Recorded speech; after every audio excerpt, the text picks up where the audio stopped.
I'm so glad you came.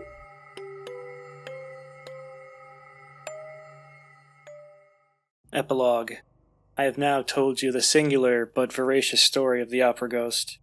As I declared on the first page of this work, it is no longer possible to deny that Eric really lived. There are today so many proofs of his existence within the reach of anybody that we can follow Eric's actions logically through the whole tragedy of the Shawnees. There's no need to repeat here how greatly the case excited the capital. The kidnapping of an artist, the death of the Comte de Chauny under such exceptional circumstances, the disappearance of his brother, the drugging of the gas man at the opera and his two assistants. What tragedies, what passions, what crimes had surrounded the idol of Raoul and the sweet and charming Christine? What had become of that wonderful, mysterious artist of whom the world was never, never to hear again? She was represented as the victim of a rivalry between the two brothers. Nobody suspected what had really happened. Nobody understood that, as Raoul and Christine had both disappeared, both had withdrawn far from the world to enjoy a happiness which they would not have cared to make public after the inexplicable death of Count Philippe. They took the train one day from the northern railway station of the world. Possibly, I too shall take the train at that station one day, and go seek around thy lakes, O Norway, O silent Scandinavia, or perhaps still living traces of Raoul and Christine, and also Mamma Valerius, who disappeared at the same time. Possibly someday I shall hear the lonely echoes of the north repeat the singing of her who knew, the angel of music, long after the case was pigeonholed by the unintelligent care of Monsieur le Juge d'Instruction Forêt. The newspapers made efforts at intervals to fathom the mystery. One evening paper alone, which knew all the gossip of the theaters, said, "We recognize the touch of the opera ghost." The Persian alone knew the whole truth and held the main proofs, which came to him with the pious relics promised by the ghost. It fell to my lot to complete those proofs with the aid of the daroga himself. Day by day, I kept him informed of the progress of my inquiries, and he directed them. He had not been to the opera for years and years, but he had preserved the most accurate recollection of the building, and there was no better guide than he possible to help discover its most secret recesses. He also told me where to gather further information, whom to ask, and he sent me to call on Monsieur Poligny at a moment when the poor man was nearly drawing his last breath. I had no idea he was so very ill, and I shall never forget the effect which my questions about the ghost produced upon him. He looked at me as if I were the devil and answered only in a few incoherent sentences, which showed, however, and that was the main thing, the extent of the perturbation which O.G. in his time had brought into that already very restless life, for Monsieur Poligny was what people call a man of pleasure. When I came and told the Persian of the poor result of my visit to Monsieur Poligny, the daroga gave a faint smile and said, "Poligny never knew how far that extraordinary blackguard of an Eric humbugged him." The Persian, by the way, spoke of Eric sometimes as a demigod, and sometimes as the lowest of low. Poligny was superstitious, and Eric knew it. Eric knew most things about the public and private affairs of the opera. When Monsieur Poligny heard a mysterious voice tell him in Box 5 of the manner in which he used to spend his time and abuse his partner's confidence, he did not wait to hear any more. Thinking at first that it was a voice from heaven, he believed himself damned. And then, when the voice began to ask for money, he saw that he was being victimized by a shrewd blackmailer to whom Debienne himself had fallen prey.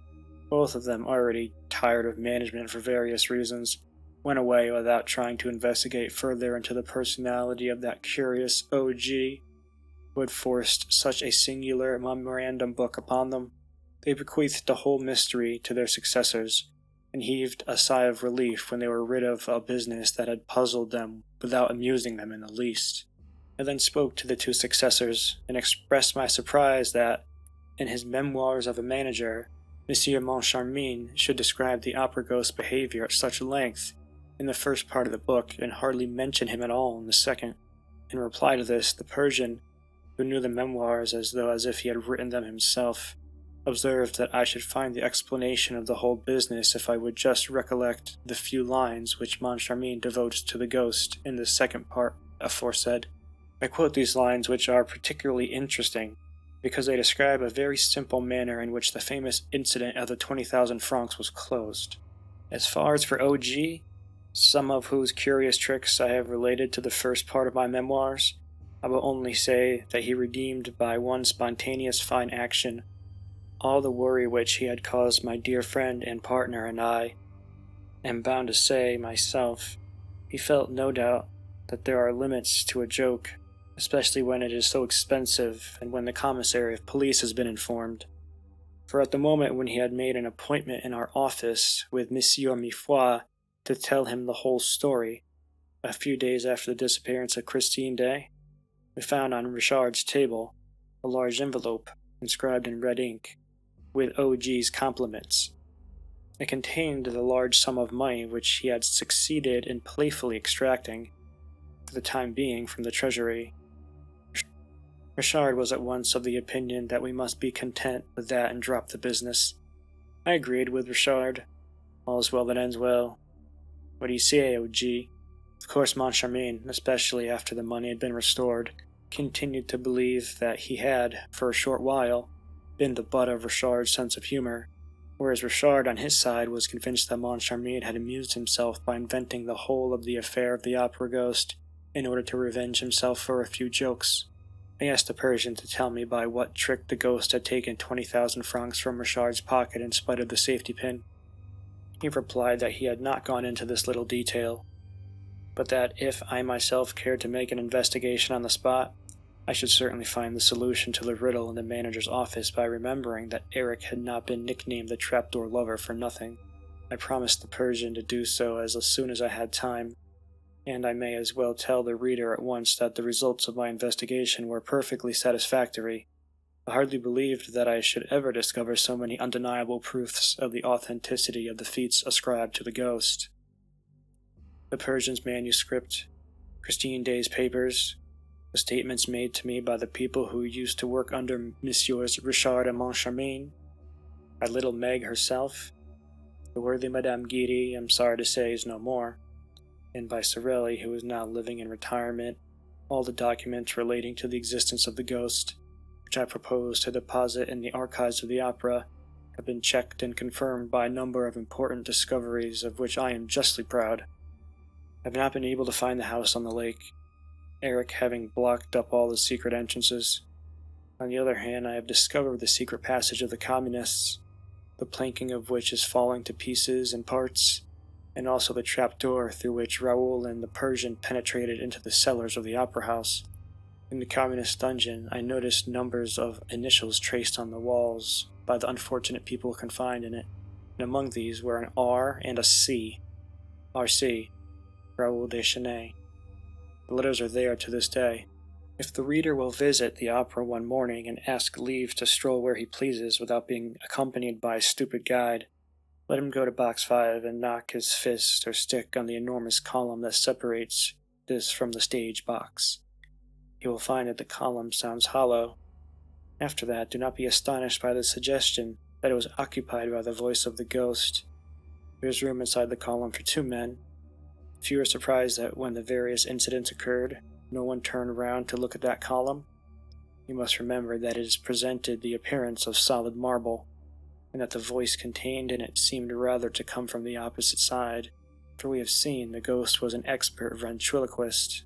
The column was elaborately carved and decorated with the sculptor's chisel, and I do not despair of one day discovering the ornament that could be raised or lowered at will, so as to admit the ghost's mysterious correspondence with Madame Guidi and of his generosity. However, all these discoveries are nothing to my mind, compared with that which I was able to make in the presence of the acting manager, in the manager's office, within a couple inches from the desk chair, and which consisted of a trapdoor, the width of a board in the flooring and the length of a man's forearm and no longer, a trapdoor that falls like the lid of a box, a trapdoor through which I can see a hand come and dexterously fumble at the pockets of a swallowtail coat. That is where the 40,000 francs went, and that also is the way by which, Through some trick or other, they were returned. Speaking about this to the Persian, I said, "So we may take it, as the 40,000 francs were returned, that Eric was simply amusing himself with that memorandum book of his?" "Don't you believe that," he replied. "Eric wanted money. Thinking himself without the pale of humanity, he was restrained by no scruples, and he employed his extraordinary gifts of dexterity and imagination, which he had received by way of compensation for his extraordinary ugliness, to prey upon his fellow man. His reason for restoring the 40,000 francs of his own accord was that he no longer wanted it. He had relinquished his marriage with Christine Day. He had relinquished everything above the surface of the earth.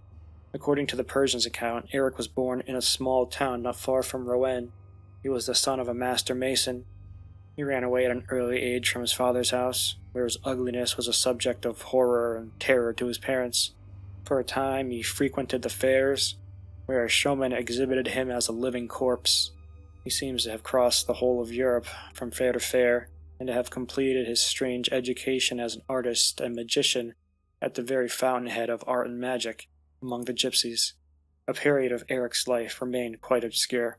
He was seen at the fair of Nijni Novgorod, where he displayed himself in all his hideous glory.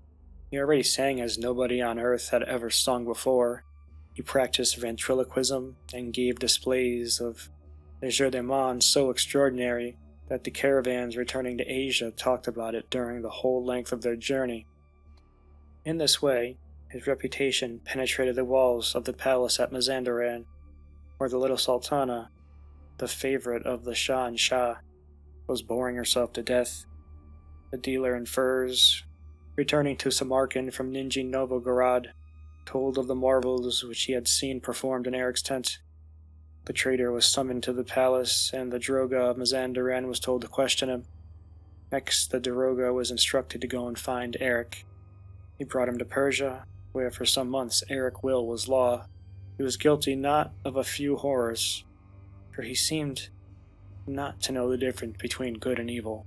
He took part calmly in a number of political assassinations, and he turned his diabolical inventive powers against the Emir of Afghanistan, who was at war with the Persian Empire.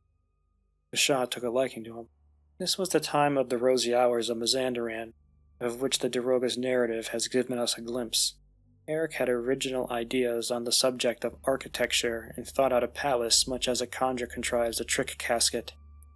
The Shah ordered him to construct an edifice of this kind. Eric did so, and the building appears to have been so ingenious that His Majesty was able to move about it unseen, and to disappear without a possibility of the tricks being discovered.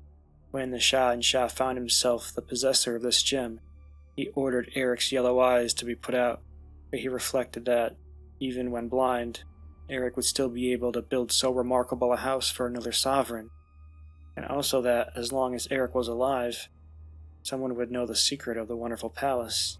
Eric's death was decided upon, together with that of all the laborers who had worked under his orders. The execution of this abominable decree devolved upon the Daroga of Mazandaran. Eric had shown him some slight services and procured him many a laugh. He saved Eric by providing him with a means of escape, but nearly paid with his head for his generous indulgence. Fortunately for the Daroga, a corpse, half eaten by the birds, was found on the shore near the Caspian Sea, and was taken for Eric's body. Because the Daroga's friends had dressed the remains in clothing that belonged to Eric, the Daroga was let off with the loss of imperial favor, the confiscation of his property, and an order of perpetual banishment. As a member of the royal house, however, he continued to receive a monthly pension of a few hundred francs from the Persian treasury, and on this he came to live in Paris. As for Eric, he went to Asia Minor, and thence to Constantinople, where he entered the Sultan's employment. An explanation of the services which he was able to render a monarch haunted by perpetual terrors. I need only say it was Eric who constructed all the famous trapdoors and secret chambers and mysterious strong boxes which were found at Yildiz Kiosk after the Turkish Revolution. He also invented those automata, dressed like the Sultan and resembling the Sultan in all aspects, which made people believe that the commander of the faithful was awake at one place when in reality he was sleeping elsewhere. Of course, he had to leave the Sultan's service for the same reasons, that made him fly from Persia. He knew too much, and tired of this adventurous, formidable, and monstrous life, he longed to be someone like everybody else. And he became a contractor, like any ordinary contractor, building ordinary houses with ordinary bricks. He tendered for part of the foundations in the opera. His estimate was accepted, and he found himself in the cellars of the enormous playhouse. His artistic, fantastic wizard nature resumed the upper hand. Besides, was he not as ugly as ever? He dreamed of creating for his own use a dwelling unknown to the rest of the earth, where he could hide from men's eyes for all time. The reader knows and guesses the rest. It is all in keeping with this incredible and yet veracious story. Poor, unhappy Eric. Shall we pity him? Shall we curse him? He asked only to be someone, like everybody else, but he was too ugly, and he had to hide his genius, or use it to play tricks with, when with an ordinary face he would have been one of the most distinguished of mankind. He had a heart who could have held the empire of a world, and in the end, he had to content himself with a cellar. Ah, yes, we must needs pity the opera ghost. I have prayed over his mortal remains, that God might show him mercy notwithstanding his crimes. Yes, I am sure, quite sure, that I prayed beside his body the other day, when they took it from the spot where they were burying the phonographic records. It was his skeleton. I did not recognize it by the ugliness of the head, for all men are ugly when they have been dead so long as that, but by the plain gold ring which he wore, and which Christine Day had certainly slipped on his finger when she came to bury him in accordance with her promise. The skeleton was lying near the little well, in the place where the angel of music first held Christine Day fainting in his trembling arms, on the night when he carried her down to the cellars of the opera house. And now, what do they mean to do with that skeleton? Surely they will not bury it in a common grave. I say that the place of the skeleton of the opera ghost is in the archives of the National Academy of Music. It is no ordinary skeleton.